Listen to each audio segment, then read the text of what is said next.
I love this city. I'm not from New York City. I moved here from a third world country. It's called Tampa, Florida. You guys ever been out there before? Anybody from the South? Yes? Go ahead. Yeah, come on, pull that gun out. Show them how we get down, man. Everybody makes fun of the South. Everybody makes how wild the South is, but no one ever talks about how wild New York City is. It's a wild place, right? It's crazy what we live in. You ever describe what happens here? It doesn't happen anywhere else in the world. On a regular day, you can find a man butt naked at 10 o'clock in the morning, just running through a Starbucks, terrorizing everyone at Starbucks. No one's going to say anything at Starbucks. Just going to be 4 people trying to dodge a naked man, order their car. Ah, is he gone? Good. Can I get a mocha latte? Oh, he's coming back again. And you be like, call the police. Like, no, he's a part of this community. We're fine. It's a staple here, man. In my life, I never made a child in my life. I have no kids, which is rare for my skin complexion. I have no kids at all. And it's okay to laugh at that. I know I look like I got kids. I thought I had 2, but I backed out of there. You know what I'm saying? Come on, bro. Sometimes you got to do it. You know what I'm saying? Sometimes you got to do it. If I could be honest, my biggest fear in life is becoming a father. That's my biggest fear, man. I think I might be a bad dad. I was a horrible godfather for a long time, but I got better. My godson, he's 16, but when he was 3 years old, he had a severe speech impediment.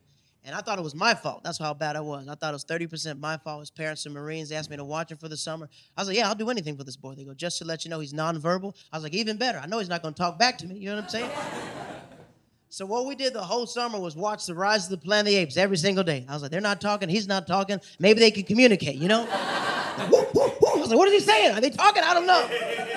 And he was 3, so he started doing what they were doing. Like, whoop, whoop. I was like, oh, they're communicating. Oh, my God, he's talking. He's verbal. Problem was, we went out in public with him. That was our biggest mistake. Now, let me describe what he looks like. He was a short, blonde-haired, blue-eyed white child. And not a problem like in the northern states. Like up here, when you see a black or brown person walking with a little white child, nobody thinks anything is wrong. It was okay, regular African or Caribbean nanny. Like, people working again. Wow, this baby's getting cultured. Look at little Tom Hanks' son. Look at him, right? Little Chet Hanks, little white boy with a Caribbean accent. This is great.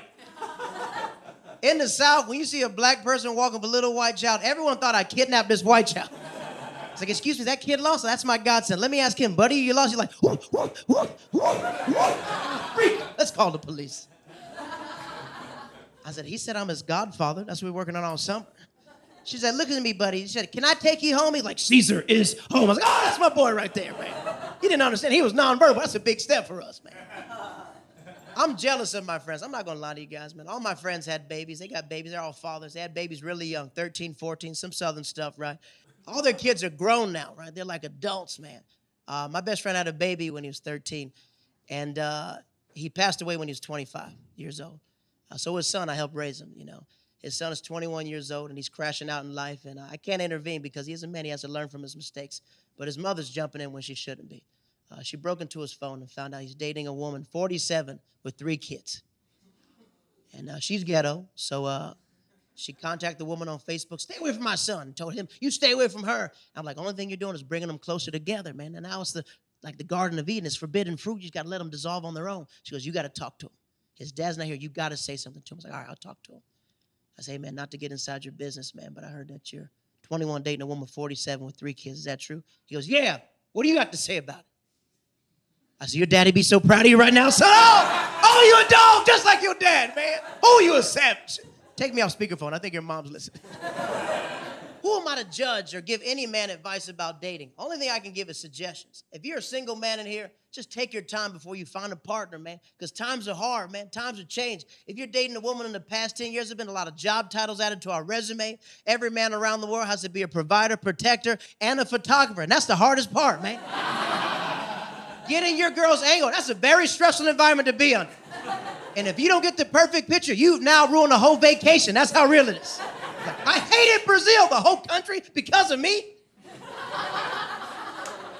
Then when you finally get your girl's perfect picture, they never tag you in the picture. Like, give me some photo credit, man. Took me 3 hours to get this picture right. Come on, man. Sorry, I'm just going through a lot at home right now. Support all the dogs. If you're a man, support a man when you see him, man. It's a rare trait to say, but when I see a man struggling, I'll hold the camera, I'll take the angle, and no, get the shoes, get the aesthetics. All the dogs, support all the dogs. The dogs we forget about, sugar daddy, support those old men when you see them, man.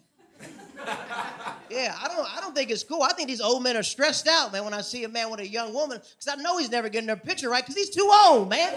He can't lean like this. He's 81. Get that old man off the ground, man.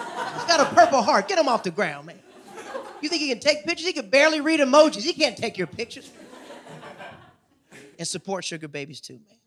Support sugar babies too. These women are banging senior citizens, man. They're having sex with senior citizens. They deserve life insurance policies, universal health care, pensions, all that stuff, man. Now, I've never had sex with an 80-year-old man in my life. I'm not speaking from experience. But I think these girls do it because I don't think it hurts. I don't think it's a lot of moving in that bedroom. I think it's a lot of growling, a lot of onomatopoeias being yelled out. Like, boom, bam, wham. They try to scare the pussy idiot. Ah, I'm a tiger. Ah, Mr. Charles. Ah. You know Al Pacino's 84 years old. Y'all know he's 84 years old. His new baby mother's 30 years old. Yeah, I'm not making up. 30 years old. Got her pregnant at 30. He got her pregnant when he was 83, right? And everyone called that woman a gold digger. And I've been like, hold on, I think she worked hard for all the gold that's coming to her, man. You were not in her shoes when she was taking dusty pumps from Al Pacino. You know what she was into. He's like, cinnamon woman, The crazy thing is he got her pregnant at 83. That's crazy. I don't think anyone thought it was possible to get a woman pregnant at 83. I don't think Al knew because he looks surprised in all the pictures when you see him. 83, your semen cannot shoot out straight. It doesn't, man. I think it sprays out like Febreze, like, stop. Got that girl pregnant with the particles. The particles got that girl pregnant. Sorry, this is a Christian show. Let me clean it up. I'm sorry. My boy has another daughter. She's 16 years old. Like I said, her father passed away. So every once a month, we get our nails done. We have girl time, right? And she's a very smart girl. She has a boyfriend. She's been dating him 2 weeks, first boyfriend in her life. And she gives great dating advice, but I'm like, you need to slow down. She just started dating, you know. She goes, I don't want any toxic men in my life. I'm like, you're 16, slow down. And she called me a gaslighter. That's what she called me. And I'm going to be honest, I didn't know what a gaslighter was at the time, so I was like, ain't nothing wrong with my car. I got gas in it. I don't know what you're talking about. It's a Toyota Camry, 2012, but it got good gas. This is what she said to me. She makes great dating advice. She goes, the problem with men in society is that men don't hold other men accountable. That's why they say reckless stuff to women. She got me on that one. My group chat is crazy right now. You understand? She said the problem with men never tell their friends the truth. They let men walk around with lies in their head. I said, that's me as well, you know. I lie to my friends all the time because I think it's hilarious. I think it's funny. I like them crashing out in life. My boy asked me for dating advice. I give him the worst advice ever. Because you think I should ask my boss out? I was like, yeah, ask your boss out. She hired you. She definitely wants you. Yeah, go ahead. At the holiday party, dance up on her when they play Nelly. It's the time, man. Go ahead, man. You're definitely going to get a promotion, brother. She goes, if you love your friends, you should tell them the truth. I've been telling my friends the truth this year. I've been losing friends a lot. My best friend, he got upset with me because I called him ugly a couple months ago. Yeah, but I felt like I had to tell him he was ugly. I felt like I had to. He was like, I'm ugly. I said, yeah, I felt like life should have taught you ugly. I don't know why I got to be the first one to tell you this. You should have known that. Let me explain something. He's been with his girl for 19 years. They've been together since the 6th grade, and they broke up 5 months ago. And I told him as a man, as a friend, get back with your girl, make it a 20. You guys are destined to be together. He goes, I'm freaking done, man. I'm moving to New York City with you. I'm about to be killing this city. I haven't been single in 19 years. These girls are going to be all on me, dog. I said, listen, my brother.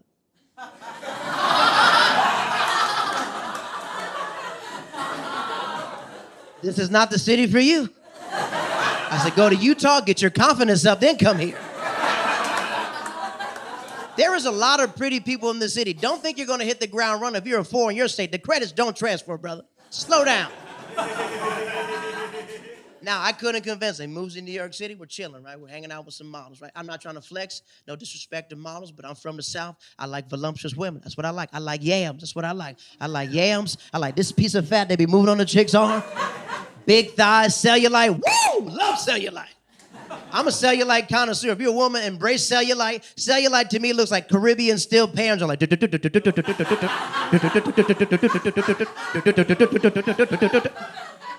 it like a Trinidadian when I see them cellulite pants. I don't like big titties. I like surprise big titties. That's my favorite type of titty. You know, surprise big titties when someone unhooks your bra and 4 seconds goes, whoa, he has to catch all the titty that falls out. It's like holding a slinky for the first time. You got to balance all the meat that falls out of there. All right. We're hanging out with some models, right? Like I said, my friend has not been in the wild in 19 years. He's like a whale in captivity. Does that make sense? He's domesticated. He don't know what it's like to be in the wild. Everything that he thought is cute is now creepy to women. Does that make sense? He walks up to this model, and I was like, hey, man, stop talking. Get her number. He goes, all right, I got it. Hey, before we leave, take my number down. And she goes, why should I take your number down? He goes, because everybody in this room knows I'm a mushroom. I said, no, we don't. Why are you saying you're a mushroom? We don't call you a mushroom at all. And without a beat, in front of all the girls, he goes, I'm a mushroom because I'm a fun guy. That's what he said. I said, sir, you made my coochie dry. Like, what are you talking about right now, sir? You scared everybody in this room. Mushroom man, what the frick are you talking about? Somehow he gets the phone number. Calls her the next day. Turns out she gave him a fake phone number. He was devastated. He said, bro, can you believe this chick gave me a fake number? I said, yeah, I was there, mushroom man. I saw everything that happened. So me and my niece are getting our nails painted together. I tell her the story. And she goes, it's not because your friend is ugly, you got a fake phone number. It's not because your friend is creepy, you got a fake number. That women in the society give out fake phone numbers because men can't handle rejection anymore. It's a safety precaution just to make it home safe. Now that F me up. That's crazy that every woman in this room is so smart to cater to a man's fragile ego just to make it home safe. I'm not from that era, though, dog. I'm from the era women called you ugly. I remember those days.